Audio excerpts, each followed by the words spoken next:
Hello everyone, it's me again. My name is Fu and I'm 10 years old. Today I'm going to read the book On the Banks of the Plum Creek. Written by Laura Ingalls Wilder. Illustrated by Garth Williams.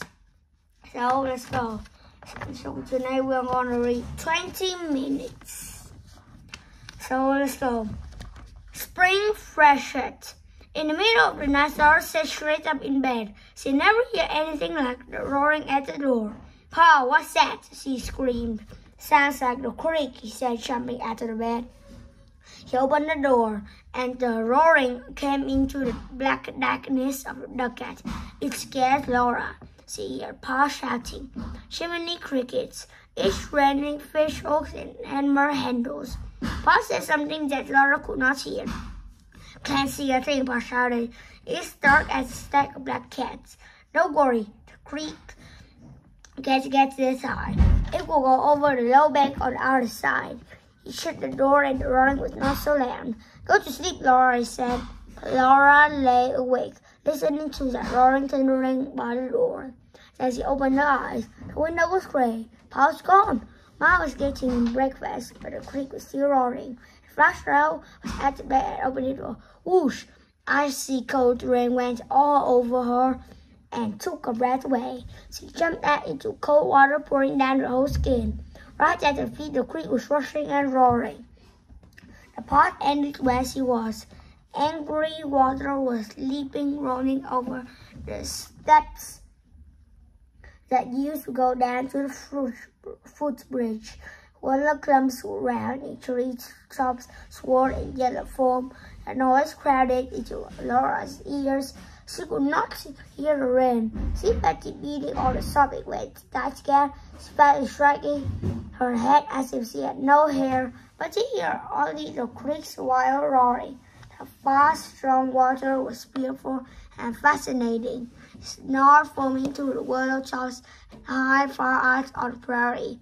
It came dashing high and wide ran the bend upstream. It was always changing and always the same, strong and terrible. Suddenly, Ma choked Laura into the dugout, asking her, "Didn't you hear me call you?" "No, Mom," Laura said. "Well, no," said Ma. "I suppose you didn't." Water streaming down Laura and making a puddle around her bare feet. Ma pulled up a sticky wet nightgown and rubbed her hands all over the tower. "Now rest quickly," Pa said, "or you will catch your death of cold." But Laura was glowing warm. She had never felt so fun and frisky. Mary said, "I'm surprised at you, Laura. I always go out in the rain and get all wet like that." "Oh, Mary, she just ought to see the creek." Laura cried, yes. "Ma, may I go out and see it after breakfast?" "You may not," said Ma. "Not while it was raining." While they would eat breakfast, the rain stopped. The sun was shining. Pa said Laura and Mary might go with him to look at the creek. The air was fresh and clean and damp. It smelled like spring. The sky was blue, large clouds sailing in it. All the snow was gone from the soaking wet earth. Up on the high bank, Laura could still hear the creek roaring. "This weather beats me," said Pa. "I never saw anything like it." Is it still grassable weather?" Laura asked him, but Pa didn't know. They went along the high bank and looked at the strange sights. The roaring, foamy creek changed everything. The plum thickets was only foamy brushwood in the water. The tableland with round islands all around it. The water flowed smoothly, coming out of the wide, happy river and running back into it, where swimming pool had been. The tall wind willows were short willows standing in the lake. Beyond them, the lands of high plough lay black and wet. Pa looked at it and said, "It must be long till it gets a wheat planted." "Mommy! Mom! I finished one chapter." "Oh man, I know it. It'll be taking a long time." "Well, of course it will. Look at it. Now how am I gonna read? Like, I know how long it is. It's like all the way to here. Yo, I'm not kidding. Look at it. Sorry, Ma. Let's just do it. The footbridge. Next day, Laura was sure that Sabah would not let her go to play in the creek. It was still roaring, but more softly. In the dark, she could hear it calling her. So Laura quietly slipped outdoors without saying anything to her. The water was not so high now. It had gone down the steps, and Laura could see it forming against the footbridge. Part of the bank was above the water. All the winter and the creek had been covered with ice. It had been motionless and still, never making a sound. Now it was running swiftly, making a joyful noise. When it struck the edge of the bank, it formed up in white bubbles. It laughed to itself. Laura took her shoes and stockings and put it safely on the bottom step. As she walked out on the bank, plank is to wash in the noisy water. Ross splashed her bare feet, and 10 little waves ran around him. She doubled 1 foot in swirling foam. The dancing was sat on the plank and plumped both legs into the water.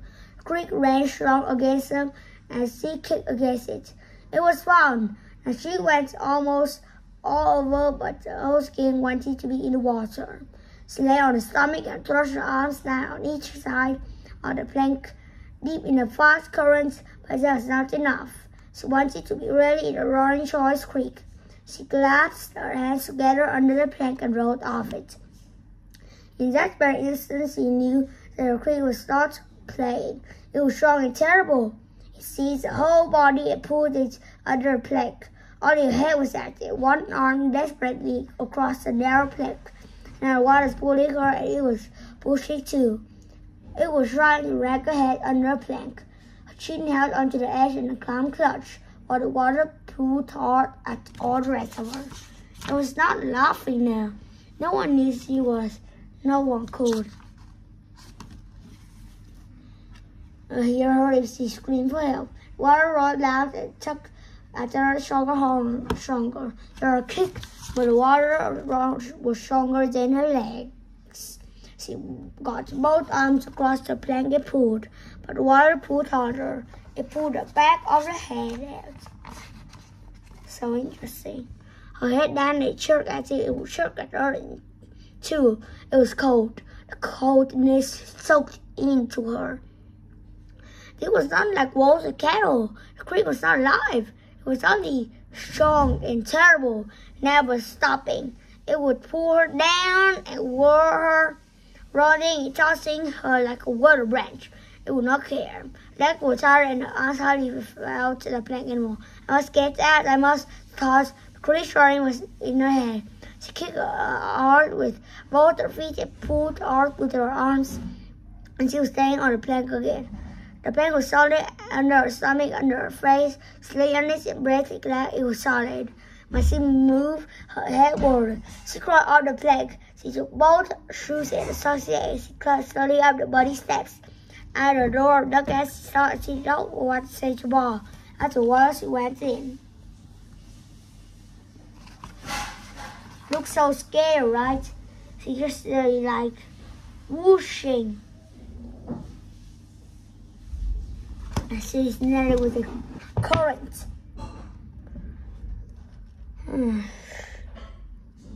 After a while, she went in just inside the door. She Susie and worried of her mouth. What have you been, Laura? Asked, looking up. She came say, my goodness, sir, right quickly. She began about Laura down back. What happened? Did you find the creek? No, ma'am. I went in. Morrison arresting Laura and rubbing her over the towel. And I said, well, Laura had told her everything. Laura, she shattered and wrapped quite rather and said her clothes over. That's what I said, well, Laura, you have been very naughty. I think you leave all the time. But that can't punish you. I can't even scold you. You can't get me around. Laura did not say anything. You won't go near quickly until Pa or I say you may. And that will be till the water goes down, said Mom. No, Ma, Laura said. The creek would go down. It would be a central pleasant place to play in the game. But nobody could make it do that. Nobody could make it to do anything. Laura knew now that they would make things stronger than anybody. but the creek had not got her. It made her scream, and it would not make her cry. So let's continue. Chapter number 3. The Wonderful House. The creek went down all at once. The days were warm, and early every morning Paul went to work Wheatfield with Sam and David, the Christmas horses. I declare, Ma said, you were working as that ran to death and killing yourself. But Pa said the ground was dry because there had been enough snow. He must plow deep and harrow well and get the weeds sowed quickly. Every day he was working before the sun came up and worked till dark. They were waiting in the dark till he see Sam and David splashing through the ford. As he ran to the deck for a lantern and she hurried to the stables to hold it so Paul could see each do the chores. He was too tired to have a talk. He ate soup and went to bed. Next the wheat was sowed, and he sowed oats and the maple potato patches and the garden. Mary and Laura helped plant the potatoes, sprinkles, little seeds in the garden rows. Then let's carry things she was helping. The whole world was green with grass now. Yellow willow leaves were uncurling. Violets and buttercups were thick in the prairie hollows and sorrels. Clover like leaves and lavender blossoms were sour and good to eat. Only the wheat field was bare and brown. One evening, Pa showed Laura a faint green mist as that brown field. The wheat was up. Each tiny sprout was so thin you could hardly see it. But so many of them all together made that misty green. Everyone was happy that night because the wheat was a good stand. The next day, Pa rode to the town. Sam and David could go to the town and come back in one afternoon. That was hardly time to miss Mom. Oh man, look at this. I'm not joking. Just look. Look at it, so big. How much can I read all the chapter in it? Oh, my mom was too much for me. Too much. And they were not even washing for him when he came home. Laura used the wagon fixed and she was the first one up the path. Pa was sitting on the wagon seat, his way with one of shining upshore, and a lumper was piled in the wagon behind him, saying, "Here's a new house, Caroline." "For sure, my guys." Laura ran the cloud up over the hill and out to that pile of boards. So now she should move away beautiful boards. They never be sealed by machinery. But we hardly up yet. Ma said, "That's all right," Pa told her. "They let me have the lumper. We will pay for it when we sell the wheat." Laura asked, "Are we going to have a house made of boards?" "Yeah, it's blurred, but yes," said Pa. "We're going to have a whole house made of salt lumper. It's going to have glass windows." It was really true. Next morning, Mr. Nelson came to help Pa, and they began digging the cellar of that house. They were going to have a wonderful house just because the wheat was growing. Laura and Mary could hardly stay in the dughouse long enough to do the work, but Ma made them do it. "And I want them to keep giving work and licking and promise," said Ma. They washed every breakfast dish and put them all away. They made the bed neatly, they brushed the floor with water twig broom, and the room is in its place. Then they could go. They ran down the steps and over the footbridge and under the willows up to the prairie. They went through the prairie grasses and up to the top of the green knoll where Pa and Mr. Nelson were building the new house. It was fun to watch them set up the skeleton house. The timbers stood up slender and golden new, and the sky was very blue. Between them, hammers made a gay sound. The flames cut long curly shavings for sweet-smelling boards. Laura and Mary hung their shavings over the ears for earrings. They put around the neck for their necklaces. Laura took long ones in hers and they hung in the golden curls, just because they always wanted her hair to be. Over a skeleton roof, Pa and Mr. Nelson hammered and saw little blocks of wood fell down. Laura and Mary gathered them in piles and built houses of their own. They never had such a good time. Pa and Mr. Nelson covered the skeleton walls with slanting boards nailed on. They shingled the roof with bottom shingles, bottom shingles with tin and all the same size. There were far finer shingles and even Pa could deal with an axe. They made an even tight roof, not one crack in it. The Pa laid the floor of the silky smooth boards that moved along the edges and fitted together perfectly. Overhead, he had laid another floor for the upstairs that made the skirting of the downstairs. Across the downstairs, Pa put up a partition so Alice was going to have a room. One was in the bedroom and the other was going only to live to. He put a shining clear glass windows in that room, one looking toward the sunrise and the other beside the doorway to the south. In the bedroom walls, she has two. Next, two more windows, they were glass windows, too. Laura had never seen such wonderful windows. They were in halves. There were 6 panes of glass in each half, and the bottom half would push up and stay when a stick was set under it. Opposite the front door, Pa put a back door, and outside it, he built a tiny room that was lean-to because it leaned against the house. It would keep out the north winds in the winter time. It was a place where Ma could keep a broom and mop and wash tip. Now, Mr. Nixon was thought that Laura asked questions all the time. Pa said the bedroom was for Ma and Carrie around and Tim. He said the attic was for Mary and Laura to sleep in and to play in. Laura wanted someone to see it. She stopped work on the lean-to and nailed stripes up the wall to make it Arctic ladder. Laura skipped quickly up that ladder till her head came up to the hole in the Arctic floor. The Arctic was as big as the both rooms upstairs. Its floor was smooth boards. The slanting roof was underside of fresh yellow shingles. There was a little window at each end of the attic, and those windows were glass windows. First, Mary was scared to swing up the ladder to the attic floor. She was scared to step down to the floor onto the ladder. She was scared too, but she pretended she didn't. Soon they got used to getting on and off the ladder.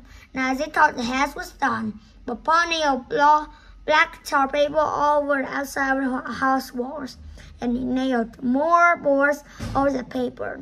There were long, smooth boards, one lapping over the other up at the sides of the paper. They were long. Up the windows and doors, Pa nailed flat frames. These are the tightest rooms. She said there was not one single crack in the roof or the walls or the floor of that house, except in rain or cold winds. Then Pa put in the doors, and they were bought-in doors. They were smooth and far thinner than slab doors used with an axe, and even thinner pins were set into them and below their middles. The hinges were bought-in hinges, and it was marvelous to see them open and shut. They not rather like wooden hinges or let the door rag like leather hinges. Into those doors, Pa set bought-in locks with keys that went into small shaped holes and turned and clicked. These locks had white shiny doorknobs. So one day Pa said, "Laura and Mary, can you keep a secret?" "Oh yes, Pa," they said. "Promise you will tell Ma," he asked, and they promised. Open leaned to the door and they saw a shiny black cookstove. Pa had brought it from town here and said, "Surprise, Ma." On top of the cookstove had 4 round holes and 4 round lids fitted to them. Each lid had a groove hole in it. To lift the lid bar in front, there was a long, low door. There were slits in the door, and a piece of iron would slide back and forth to close these slits and open them. That was the rod. Under it, a shape like an oblong pan stuck out. There were 2 cash ashes and keys of a rocking on the floor. A lid swung flat, but over its hollow arched shelf, and then the lid was raised out of the letters it rose. Mary put her fingers at the bottom where it spelled as Pat. P-A-T. 177-0. Yeah, what's that spell, Pa? It spells Pat, Pa said. Laura opened a big door on the side of the stove and across in a big square place with shell across. "Pa, what's this for?" she said. "It's an oven," Pa told her. Lifted them out of the stove, set in the living room, and puts up the stovepipe. Piece by piece, the stovepipe went up through the ceiling in the attic and through a hole she saw it in the roof. Grandpa climbed onto the roof as he set a larger tin pie over the stovepipe. The tin pie had spread out flat bottoms that covered the hole in the roof. Not to rob our friend. He could run down the stovepipe in the new house. There was a prairie chimney. Well done is done, Pa said. Even to his bright chimney. There's nothing more that a house could possibly have. Glass windows made the inside of that house was so light that you would hardly know you were in the house. It smelled clean and piney from the yellow new board walls and floor. The cook stove stood largely in the corner by the lean-to door. A touch on the white china door knob swung the button, door has its button hinges, and the door knob slid an iron tongue, clicked and held the door shut. Well, we will move in tomorrow morning, Pa said. Just and we'll sleep into the decade. Laura and Mary took hands and said, "When's Andrew know?" The wheel filled with a silky, shimmery wind gripping over a curve of the prairie. Each side was straight, its corners square, and all around it the white prairie grasses looked coarser and darker green. Laura looked back at the wonderful house. Sun shone on the knoll. It saw lumber, walls, and roof were as gold as straw stack. Okay, we finished. So I'm gonna count down. No, wait. All the way. Yes. 1, 2, 3, 4, 5, 6, 7, 8, 9, 10, 11, 12, 13, 14, 15, 16, 17, 18, 19, 20, 21. Goodbye, everyone.